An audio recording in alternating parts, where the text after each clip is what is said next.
Hello students, हम लोग CTET 2022 की तैयारी कर रहे हैं। इसमें आज हम लोग मैथ्स पेडागॉजी करेंगे जो कि पेपर 1 और पेपर 2 दोनों के लिए होगा और ये दोनों लैंग्वेजेस में है, हिंदी और इंग्लिश दोनों में एक्सप्लेनेशन होगा और आपका इस तरह से पूरा मैथ्स का पेडागॉजी कंप्लीट हो जाएगा। ये मैथ्स पेडागॉजी पेपर 1 में 15 मार्क्स के लिए पूछा जाता है और पेपर 2 में ये 10 मार्क्स के लिए पूछा जाता है। आपको ये वीडियो पसंद आए तो इसे लाइक करें, अपने दोस्तों के साथ शेयर करें और हमारे चैनल को सब्सक्राइब करें ताकि लेटेस्ट नोटिफिकेशन आपको मिल सके। हम लोग देखेंगे व्हाट इज़ मैथमेटिक्स, गणित क्या है। The dictionary meaning, it is a science of number और स्पेस। ये एक तरह का साइंस है, नंबर और स्पेस का साइंस को ही हम लोग मैथमेटिक्स बोलते हैं और हिंदी में हम लोग मैथ को गणित भी बोलते हैं। The science of calculation, calculation के साइंस को हम लोग मैथमेटिक्स कहते हैं। नेक्स्ट है, इसका डेफिनेशन दिया हुआ है। रॉगर बैकन ने क्या कहा था इसके बारे में, it is the gateway and की टू ऑल साइंस। मैथमेटिक्स क्या है, ये जितना भी तरह का गेटवे है साइंस के लिए वो है। Locke, it is a way to settle in the mind a habit of reasoning. ये हमारे माइंड में रीजनिंग का एक आदत को डेवलप करता है। नेक्स्ट है नेचर ऑफ मैथ्स, मैथ्स की प्रकृति क्या है। ए साइंस ऑफ डिस्कवरी, यह खोज का विज्ञान है। एन इंटेलेक्चुअल गेम, या बौद्धिक खेल है। ए सिस्टम ऑफ लॉजिकल प्रोसेसेस, ये एक सिस्टम है लॉजिकल प्रोसेस का, तर्क वितर्क का। नेक्स्ट पॉइंट है इसी में, आर्ट ऑफ ड्राइंग कंक्लूजन, निष्कर्ष निकालने की कला है math. Important means of generalization, सामान्यीकरण का महत्वपूर्ण साधन है मैथ्स। नेक्स्ट हम लोग इसका कैरेक्टरिस्टिक्स में आएंगे, गणित की विशेषताएं। It is a science of calculation, यह गणना का विज्ञान है। It is systematized, organized and exact branch of science, यह विज्ञान की व्यवस्थित, संगठित और सटीक शाखा है। ये पूरी तरह से एक सिस्टमेटिक ऑर्डर में है, ऑर्गेनाइज्ड, और इसका बहुत सारा मतलब, and exact branch of science, ये साइंस का एग्जैक्ट ब्रांच है mathematics.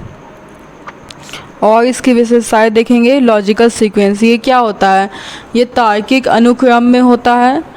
It involves high cognitive abilities, इसमें उच्च संज्ञानात्मक क्षमताएं शामिल है। इसमें हमारे सोचने की जो हाई लेवल होता है वो शामिल होता है कि हम कितना सोच पा रहे हैं, कितना अपने दिमाग को यूज़ कर पा रहे हैं। नेक्स्ट हम लोग देखेंगे एनसीएफ जो है 2005, उसने क्या कहा था मैथ्स के बारे में। The national curriculum framework 2005 is the fourth NCF published in 2005 by the NCERT in India. Its predecessors were published in 1975, 1988, 2000. ये NCF जिसको कि हिंदी में हम लोग राष्ट्रीय पाठ्यचर्या की रूपरेखा कहते हैं, ये 2005 में आया था। एनसीईआरटी के द्वारा भारत में 2005 में प्रकाशित किया गया चौथा राष्ट्रीय पाठ्यचर्या की रूपरेखा है। इसके पहले भी एनसीएफ आ चुका है, 1975, 1988 और 2000 में आ चुका है एनसीएफ। ये जो एनसीएफ 2005 है ये इसका एनसीएफ का चौथा संस्करण है। हम लोग जान गए कि ये एनसीएफ जो है वो 2005 ये चौथा एनसीएफ है। अब इसके बाद हम लोग देखेंगे कि आखिर एनसीएफ ने क्या कहा था मैथ्स के बारे में। स्कूल में मैथ्स किस तरह से हो, क्या हो नहीं, उसका क्या फ्रेमवर्क हो, इसके बारे में एनसीएफ ने आखिर क्या कहा था। Connecting knowledge to life outside the school, इसने कहा था कि स्कूल के बाहर जीवन से ज्ञान को जोड़ना। मैथमेटिक्स के बारे में इसने कहा था कि स्कूल में जो जीवन में ज्ञान होता है उसको जोड़ना। Ensuring that learning shifts away from rote methods, ये इंश्योर करना कि लर्निंग जो है वो ऐसा ना हो कि रटंत हो एकदम, वो मतलब नेचुरल लाइफ से, जो डे टू डे लाइफ है उससे कनेक्ट होना चाहिए। ऐसा नहीं है कि इसको हम लोग पूरा तरह से रोट मेथड्स पे करेंगे, कितना आप उसको डे टू डे लाइफ में बच्चा कनेक्ट कर पा रहा है, ये सब का ध्यान रखते हुए मैथमेटिक्स को पढ़ाना है। नेक्स्ट है enriching the curriculum so that it goes beyond text books. हमें क्या करना होगा कि करिकुलम जो है उसको इनरिच करना होगा, समृद्ध करना होगा, ताकि ये टेक्स्ट बुक से आगे बढ़ सके, ये टेक्स्ट बुक में ही सीमित होकर ना रह जाए, ये कुछ और उससे आगे बढ़ सके, बच्चा और अच्छा कर सके कुछ अपने लाइफ में। Making examinations more flexible, examination जो होता है वो उस पैटर्न को उसको और flexible banana. And integrating them with classroom life, और उसको क्लासरूम लाइफ से जोड़ना, ताकि बच्चे उस चीज़ को समझ सके अच्छी तरह से, अपने डे टू डे लाइफ से, क्लासरूम लाइफ से सबसे अटैच करके उसमें सम्मिलित होकर अच्छी तरह से उसे समझ सके। अगर वो समझेंगे तो उनके लिए मैथ्स आसान हो जाएगा। और द NCF 2005 ने और क्या कहा था मैथमेटिक्स के बारे में? Children learn to enjoy mathematics rather than fear it. Children जो है, बच्चे जो है, वो मैथमेटिक्स को एंजॉय करेंगे उससे डरने की बजाय। ऐसा ना हो कि बच्चे जो है वो मैथ से के नाम से ही डर जाए, जैसा कि अक्सर होता है। बच्चे को इस तरह से पढ़ाया जाए ताकि वो मैथ्स को एंजॉय कर सके, उससे कुछ सीखे, उसको अच्छी तरह से पढ़े। टॉल शेप ऑफ मैथमेटिक्स यही है कि बच्चा उस चीज़ में इंटरेस्ट लेके पढ़े, ना कि उसे डर के। Children pose and solve meaningful problems, children को क्या करे, वो अच्छी तरह से जो भी उसका प्रॉब्लम है, जो भी मैथमेटिक रिलेशन जो भी प्रॉब्लम्स है, उसको अच्छी तरह से सॉल्व कर सके। Children see mathematics as something to talk about, to communicate through, to discuss among themselves, to work together on. बच्चों को गणित के बारे में बात करने के लिए, संवाद करने के लिए, आपस में चर्चा करने के लिए, एक साथ काम करने के लिए कुछ के रूप में देखते हैं। बच्चे जो है वो मैथमेटिक्स को अपने डे टू डे लाइफ में उसके बारे में बातचीत करे, कम्युनिकेट करे, उसे अपने मतलब दोस्तों के साथ, आसपास के लोगों के साथ उसको डिस्कस करे, टू वर्क टुगेदर ऑन, उस पर काम करे। इस तरह से मैथमेटिक्स पढ़ाना चाहिए।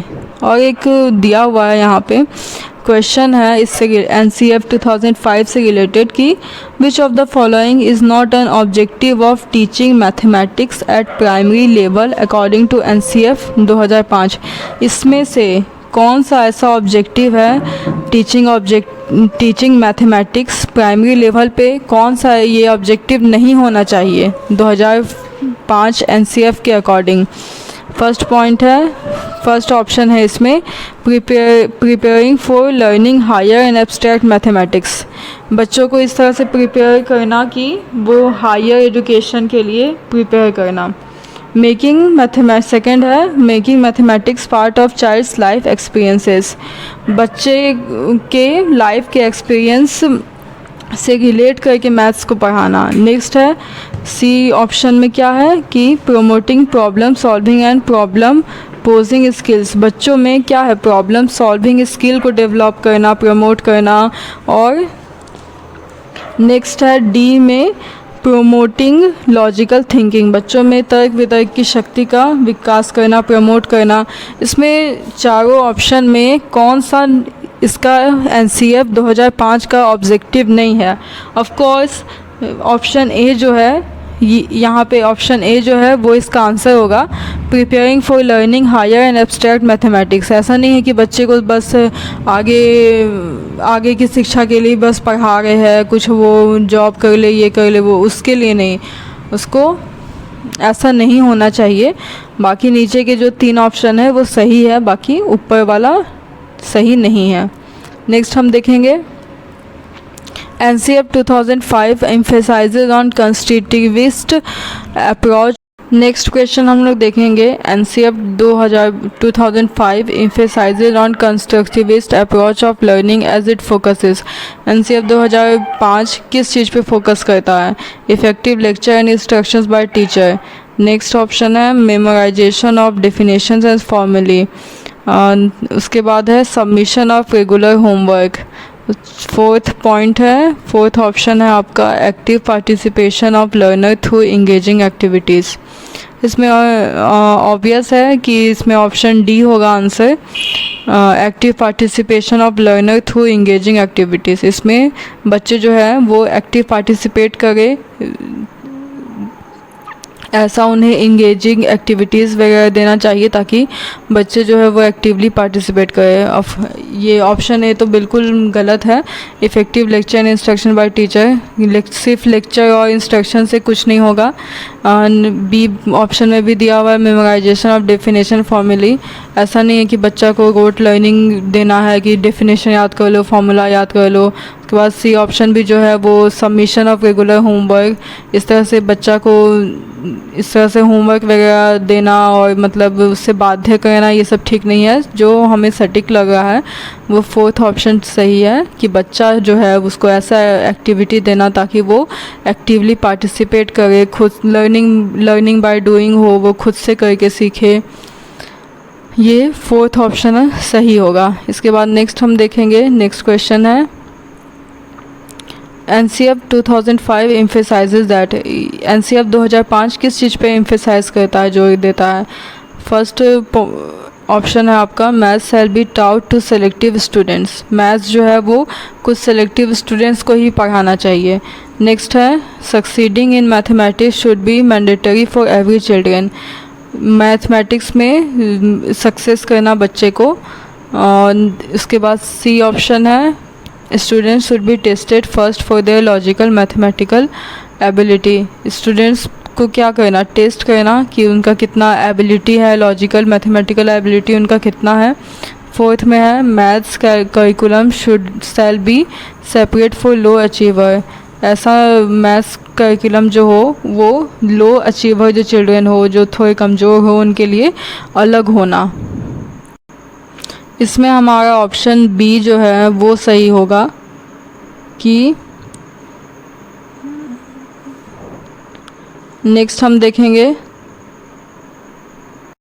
नेक्स्ट हमारा क्वेश्चन है tall shape of mathematics mentioned in NCF 2005 refers to, tall shape of mathematics जो कि NCF 2005 में मेंशन किया गया है, इसका क्या मतलब होता है। फर्स्ट ऑप्शन है सॉल्विंग चैलेंजिंग प्रॉब्लम्स को सॉल्व करना। इसका बी ऑप्शन है क्रिएटिंग मैथ गेम को क्रिएट करना। थर्ड है providing hands on experience provide करना। फोर्थ ऑप्शन है कि building of one concept on other correct answer, इसका जो आंसर होगा वो हमारा फोर्थ ऑप्शन होगा building of one concept on other correct answer. इसमें है कि अगर हमें एक करेक्ट आंसर मिल गया, हमने कंसेप्ट को क्लियर कर लिया, तो उसके ऊपर फिर नेक्स्ट कंसेप्ट को बनाना, यही है tall shape of mathematics. Next हम लोग देखेंगे ब्लूम्स टैक्सोनॉमी, ब्लूम का क्या वर्गीकरण था। Bloom's taxonomy was named after psychologist Benjamin Bloom, Bloom's taxonomy नामकरण जो हुआ है वो बेंजामिन ब्लूम एक साइकोलॉजिस्ट थे, उनके नाम के अकॉर्डिंग हुआ है।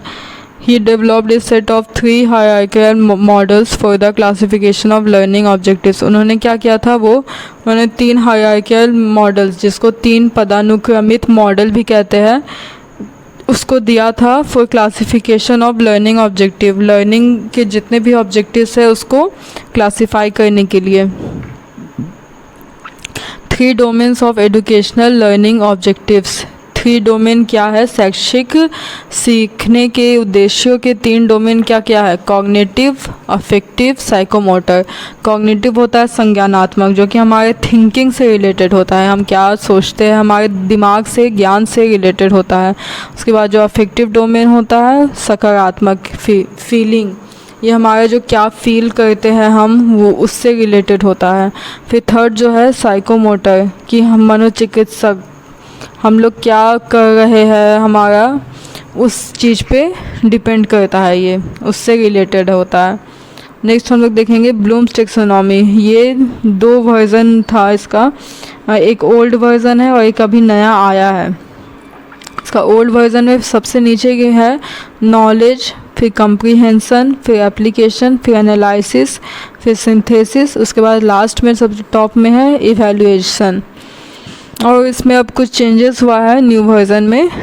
ओल्ड वर्ज़न में क्या था, सबसे पहले नॉलेज, हम लोग किसी भी चीज़ का नॉलेज गेन करेंगे, उसके बाद कंप्रीहेंशन, उसको अंडरस्टैंड करेंगे, समझेंगे, उसके बाद थर्ड में उसको एप्लीकेशन, कैसे उसको हम अप्लाई करेंगे, उसके बाद एनालिसिस, कैसे हम उस चीज़ को एनालिसिस करेंगे, और उसके बाद था सिंथेसिस कि हम कुछ नया बनाएंगे, और अंत में क्या करेंगे, हम लोग उस चीज़ का इवैल्यूएशन करेंगे।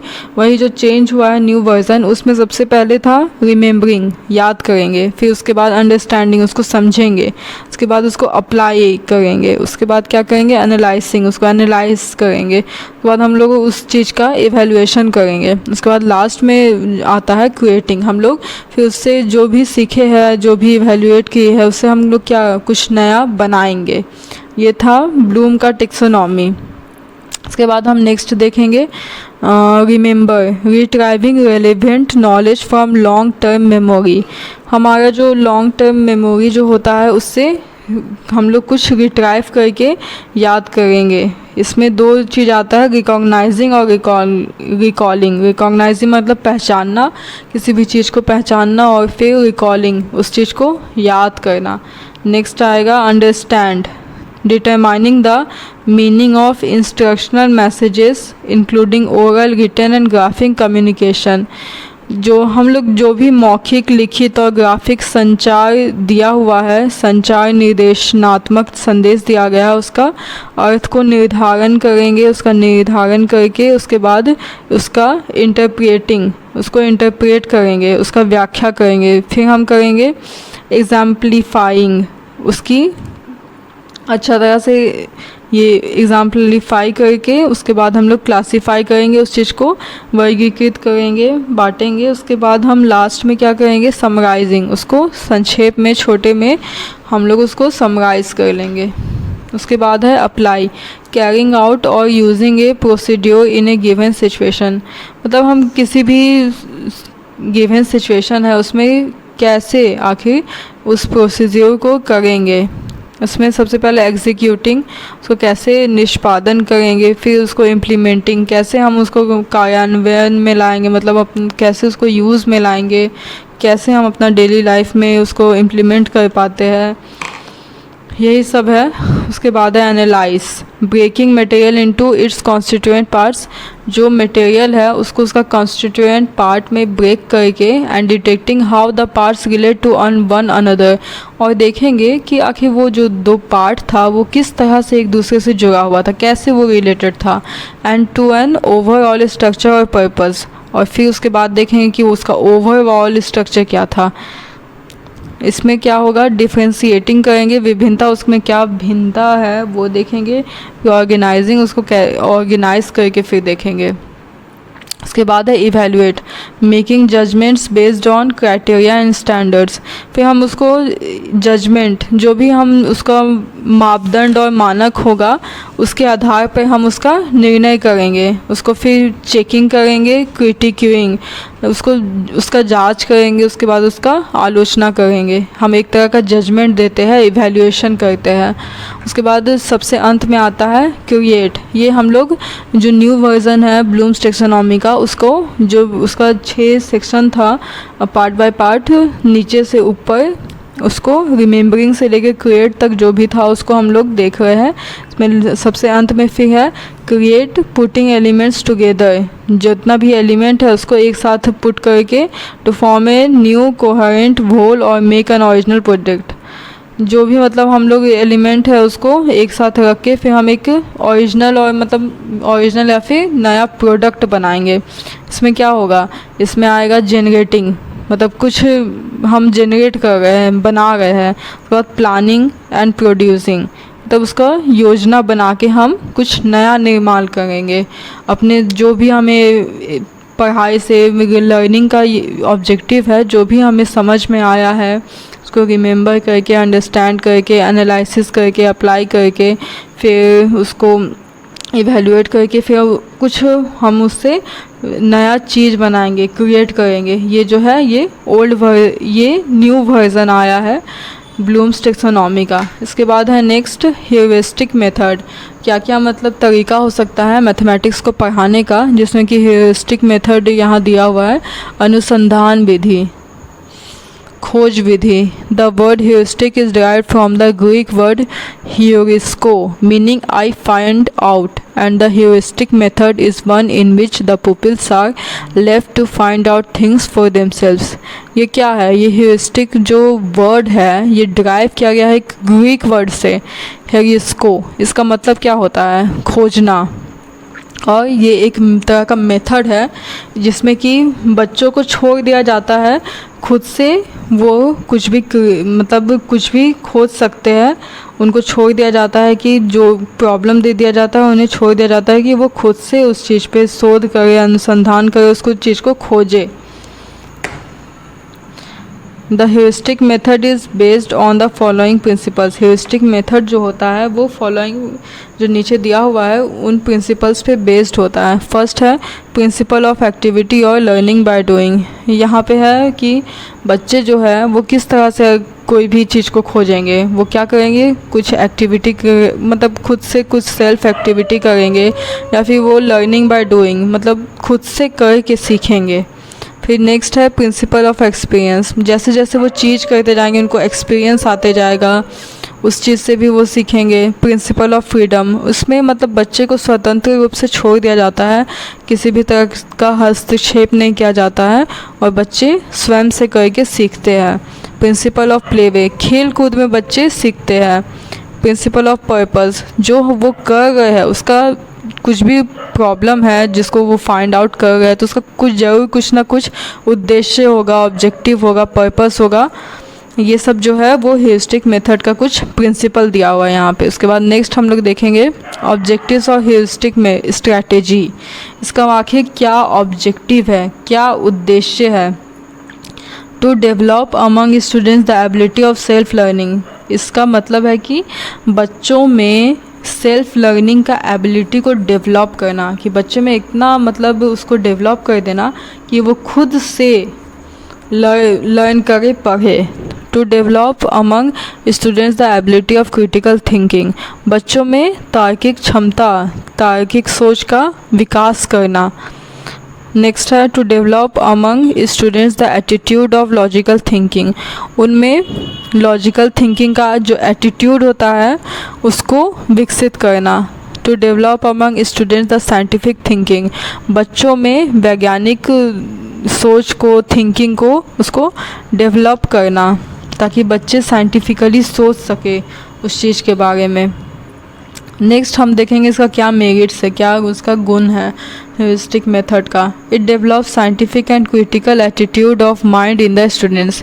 ये क्या करता है, इससे छात्रों में वैज्ञानिक और आलोचनात्मक दृष्टिकोण विकसित होता है ह्यूरिस्टिक मेथड के through. The students learn the art of planning their programs. बच्चे जो है वो अपने कार्यक्रमों की योजना बनाने की कला सीखते हैं, किस तरह से उन्हें किसी भी प्रोग्राम को करना है। इसका कोई भी प्रोग्राम है या कोई भी चीज़ है तो उसका प्लानिंग हम लोग पहले करते हैं, तो ये सब चीज़ बच्चे सीख पाएंगे।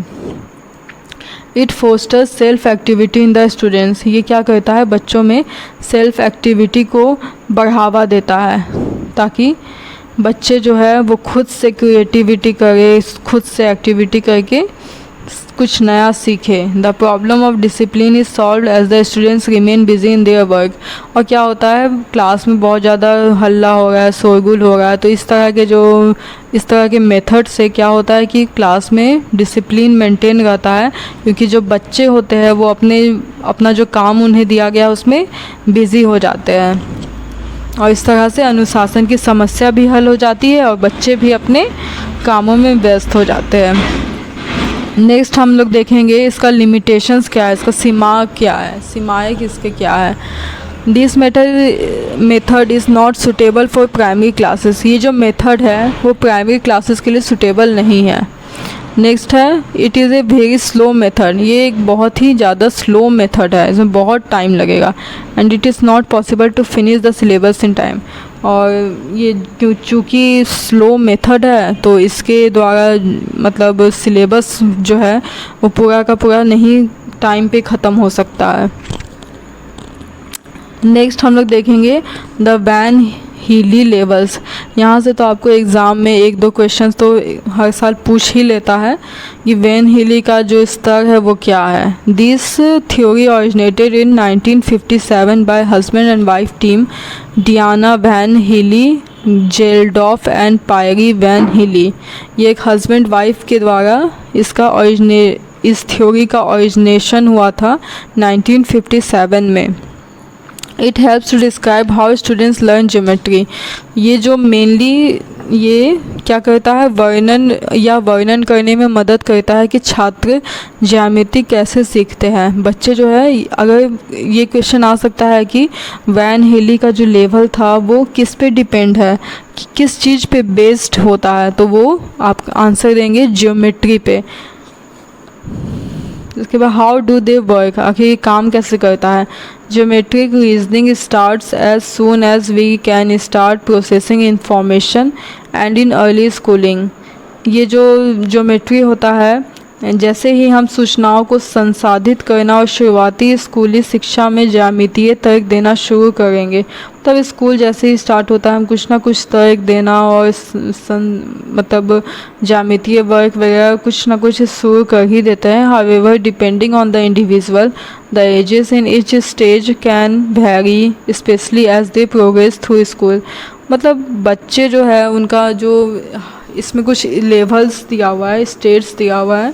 इसमें क्या होता है कि अलग अलग बच्चे पे डिपेंड करेगा कि किस एज में वो उस लेवल में पहुंच पाएंगे कि नहीं पहुंच पाएंगे, एक साल पहले पहुंच गए या लेट से पहुंच गए हैं, ये सब चीज़ पे डिपेंड करता है। इसमें लेवल 0 से स्टार्ट होता है। यहाँ पे लेवल 0 जो है वो विजुअलाइजेशन है। इसमें क्या करेंगे, बच्चे उस चीज़ को पहचानेंगे। इसमें देखते हैं कि क्या लिखा हुआ है। They can recognise shapes by their whole appearance but not its exact properties. इसमें क्या है, बच्चे जो है किसी भी ऑब्जेक्ट को मतलब रिकॉग्नाइज कर लेंगे, लेकिन हाँ वो उसका एग्जैक्ट प्रॉपर्टी नहीं जानेंगे।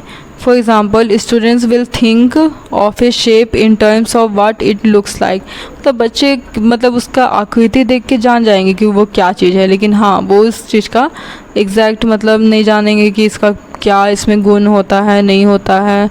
वो सब बहुत सारे रिलेशंस वगैरह नहीं समझ पाएंगे। बस वो शेप देख के वो मतलब अपीयर कर उसको देख के बस पहचान लेंगे। इसी को विजुअलाइजेशन कहा गया है। ये लेवल 0 है। इसके बाद नेक्स्ट लेवल है लेवल 1। इसमें एनालिसिस डिस्क्रिप्शन। बच्चे जो है वो एनालिसिस कर लेंगे, उस चीज़ को डिस्क्राइब कर पाएंगे। देखते हैं क्या लिखा हुआ है। Students start to learn and identify parts of figure as well as see figures in a class of shapes.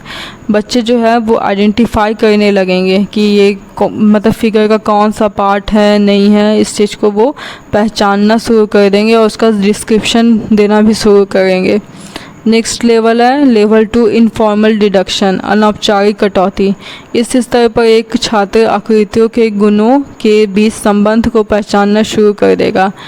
A student in this level will start to recognize the relationship between properties of shapes। इसमें जो बच्चा है वो जितना भी तरह का shape का प्रॉपर्टीज़ होता है उसके बीच में रिलेशनशिप मतलब इस्टेब्लिश करना या फिर पहचानना वो जान जाएगा कि इसमें आखिर कोई भी शेप है, दो तरह का शेप है तो उसका कुछ ना कुछ प्रॉपर्टी तो सिमिलर होगा, कुछ प्रॉपर्टी डिफरेंट भी हो सकता है। तो मतलब ये सब के बीच में वो रिलेशनशिप क्या रिलेशनशिप है उसको वो रिकॉग्नाइज पहचानने लगेगा। नेक्स्ट है इसमें लेवल 3 फॉर्मल डिडक्शन, औपचारिक कटौती। इसमें होगा कि at this level students are able of more complex geometric concepts. इस लेवल में आते आते बच्चे जो है वो मतलब धीरे धीरे ज्योमेट्री वगैरह कम्प्लेक्स होने लगता है तो वो कम्प्लेक्स ज्योमेट्रिक कंसेप्ट्स को भी समझने लगेंगे, उनमें उस समझ का विकास हो जाएगा। नेक्स्ट है लेवल 4 रिगर, कठोर। Finally students will reach the last level of learning geometric reasoning. ये जो रिगर है वो लास्ट लेवल ऑफ मतलब लास्ट लेवल है, लेवल 4 है। इसमें जो बच्चे हैं वो जान जाएंगे कि कैसे ज्योमेट्रिक रीजनिंग होती है। Even in the absence of concrete examples, मतलब इसका मतलब होगा कि अगर कॉन्क्रीट एग्जाम्पल्स उसके सामने नहीं है इसके बावजूद अगर उसके सामने कॉन्क्रीट एग्जांपल्स नहीं है, they should be able to compare geometric results in different. अगर उसके सामने कोई एग्जांपल दिख नहीं रहा है तो भी वो अपने माइंड में उस चीज़ को समझ के वो कर लेंगे। यही चीज़ दिया हुआ है, ये लास्ट लेवल होता है। इसके बाद है टीचिंग मेथड्स। कुछ टीचिंग मेथड्स होते हैं कि मैथ्स को आखिर किस तरह से पढ़ाया जाए। तो फर्स्ट है इंडक्टिव मेथड। इंडक्टिव मेथड आप लोग पढ़े ही होंगे। आगमन विधि। आगमन विधि, इस विधि में मेनली क्या होता है कि पहले अगर कोई कंसेप्ट स्टार्ट करने जा रहे हैं तो डायरेक्ट हम जाके बच्चों के सामने वो कंसेप्ट नहीं एक्सप्लेन कर देंगे। पहले हम बच्चे को कुछ एग्जाम्पल देंगे, कुछ एग्जाम्पल पहले उनके सामने रखेंगे और फिर उसके बाद उस एग्जाम्पल के थ्रू जो कंसेप्ट होगा उसको समझाएंगे, बताएंगे। इस तरह की से मेथड को हम लोग इंडक्टिव मेथड कहते हैं। और नेक्स्ट है उसके बाद डिडक्टिव मेथड, निगमन विधि इसको कहते हैं हिंदी में। इसमें होता है डिडक्टिव मेथड में ये होता है कि हम पहले बच्चे को कंसेप्ट बता देंगे कि ये टॉपिक में है क्या, उसके बाद हम उस कंसेप्ट का या टॉपिक का जो भी है उसका हम एग्ज़ाम्पल उसको दे देंगे ताकि वो और क्लियर हो जाए उसके लिए। उसके बाद है एनालिसिस मेथड है, फिर सिंथेसिस है, फिर ह्यूरिस्टिक मेथड है। ये सब पहले हम लोग देख चुके हैं ह्यूरिस्टिक मेथड। नेक्स्ट हम लोग देखेंगे ऑब्जेक्टिव्स ऑफ टीचिंग मैथमेटिक्स। आखिर क्या मतलब ऑब्जेक्टिव होना चाहिए मैथमेटिक्स टीचिंग का, इसमें कुछ पॉइंट दिया हुआ है। फर्स्ट पॉइंट है mathematisation of the child's thought processes children learn to enjoy mathematics. मतलब बच्चे के जो उसका सोच है उसको मैथमेटाइज करना, तार्किक करना, और जो बच्चा है वो एंजॉय कर सके मैथमेटिक्स लर्निंग को। ऐसा ना हो कि उस पर बोझ पड़ जाए या बोर्डम महसूस करे, उस तरह से नहीं। नेक्स्ट है making mathematics a part of children's life experience. ये बहुत इम्पॉर्टेंट है कि हम मैथमेटिक्स को ऐसा बना दें कि मतलब ऐसा उसे पढ़ाया जाए कि बच्चा का जो life experience day to day हो रहा है उसके साथ, आसपास की जो चीज़ें हो गई है या फिर घर में बाहर कहीं पे भी, उसके जो लाइफ है उससे उसको रिलेट करना, उसको एक पार्ट बना देना मैथमेटिक्स, उनके जीवन का एक हिस्सा बना देना। To develop logical thinking among the students में लॉजिकल थिंकिंग को डेवलप करना ताकि उनके दिमाग का विकास हो सके।